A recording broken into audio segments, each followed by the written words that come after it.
Shalom, sahabat delima dimanapun berada.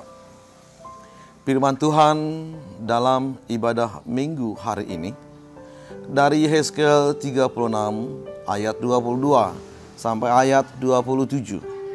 Demikian bunyinya.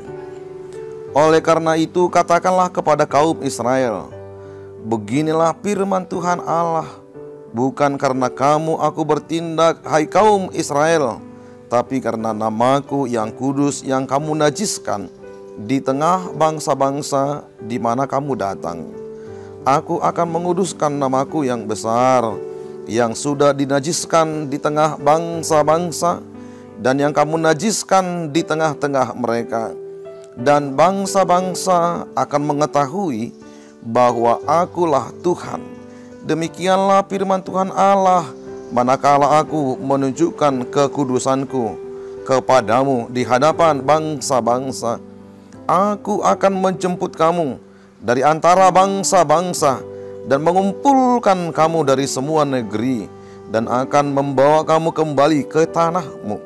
Aku akan mencurahkan kepadamu air jernih yang akan mentahirkan kamu dari segala kenajisanmu, dan dari semua berhala-halamu aku akan mentahirkan kamu. Kamu akan kuberikan hati yang baru dan roh yang baru dalam batinmu, dan aku akan menjauhkan dari tubuhmu hati yang keras, dan kuberikan kepadamu hati yang taat.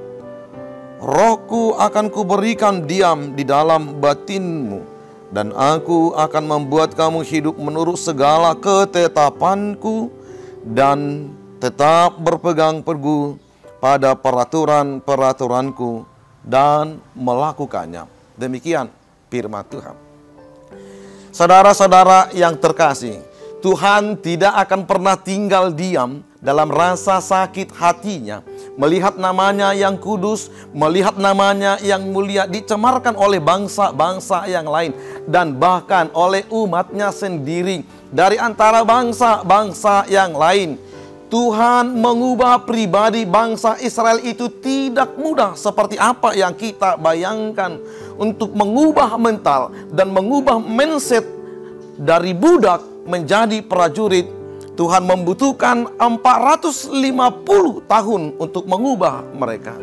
Karena itu, kamu tidak dapat mengubah tujuanmu dalam semalam, tapi kamu dapat mengubah arahmu dalam semalam. Ingat, tujuan kitab Yehezkiel untuk mendorong kaum yang terbuang tetap setia kepada Tuhan sehingga ia memenuhi janji-janjinya. Tuhan berjanji untuk membawa pulang kaum yang terbuang ini menuju tanah air perjanjian yang Tuhan janjikan. Dan kitalah orang-orang yang terbuang itu. Allah terus bekerja dan memperbaharui umatnya sehingga kita ini menjadi alat-alat di tangannya. Ingat, orang yang belum diperbaharui Tuhan tidak mungkin mempengaruhi orang lain, memperbaharui dirinya sendiri. Sebaliknya, justru kita menjadi batu sandungan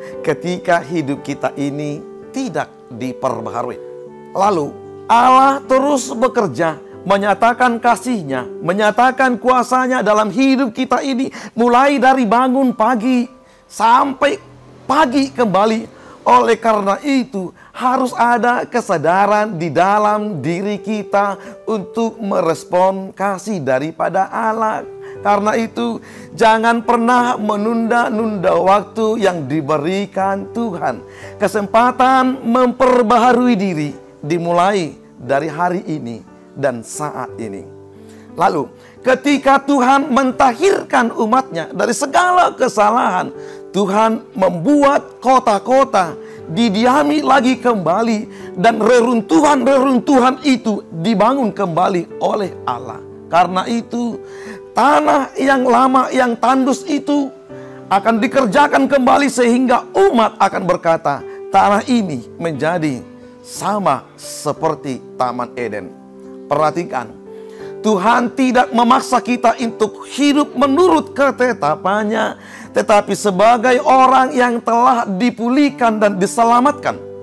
Ketaatan merupakan wujud daripada buah daripada iman. Jadi, pribadi yang baru adalah pribadi yang ditahirkan oleh Tuhan. Mentahirkan itu artinya menjadikan terang. Lalu diri kita ini bercahaya.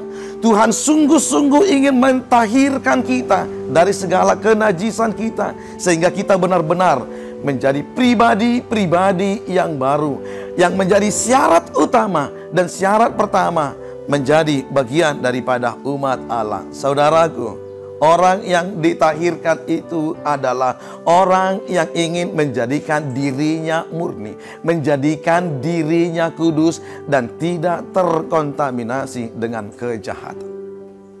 Lalu, apa alasan Tuhan memberikan hati dan roh yang baru? Adalah karena kecenderungan hati manusia yang keras, sulit untuk mentaati perintah dan ketetapan Tuhan sebagai dampak daripada kejatuhan manusia di dalam dosa. Saudaraku, manusia yang memiliki hati yang keras sangat sulit menjadi umat Tuhan. Padahal ketaatan akan perintah Tuhan sangat mempengaruhi kualitas kehidupan kita dan menentukan apakah berkat atau kutuk yang akan kita terima dalam kehidupan kita ini. Karena itu saudaraku, jangan habiskan waktumu memukuli tembok berharap bisa mengubah menjadi pintu tanpa hidupmu bisa diperbaharui pada sebuah ketaatan. Karena itu, jangan keraskan hatimu hari ini. Pada hati yang keras tidak ada masa depan. Sebaliknya, hati yang baru akan mengubah segalanya menjadi baik dan lebih utama. Ingat, orang yang mau dipulihkan, diperbaharui, akan dibangun kembali oleh Allah dan diselamatkan adalah jauh lebih daripada harta emas yang kita kumpulkan. Karena itu, jangan pernah mengabaikan pemulihan Allah. Jika kita tidak mau dipulihkan, ingat, maka kita adalah produk dari masa lalu kita, dan kita akan menjadi tawanan dosa selamanya. Karena itu saudaraku, ayo berbuahlah hari ini dan bersiaplah untuk diperbaharui oleh Tuhan. Shalom.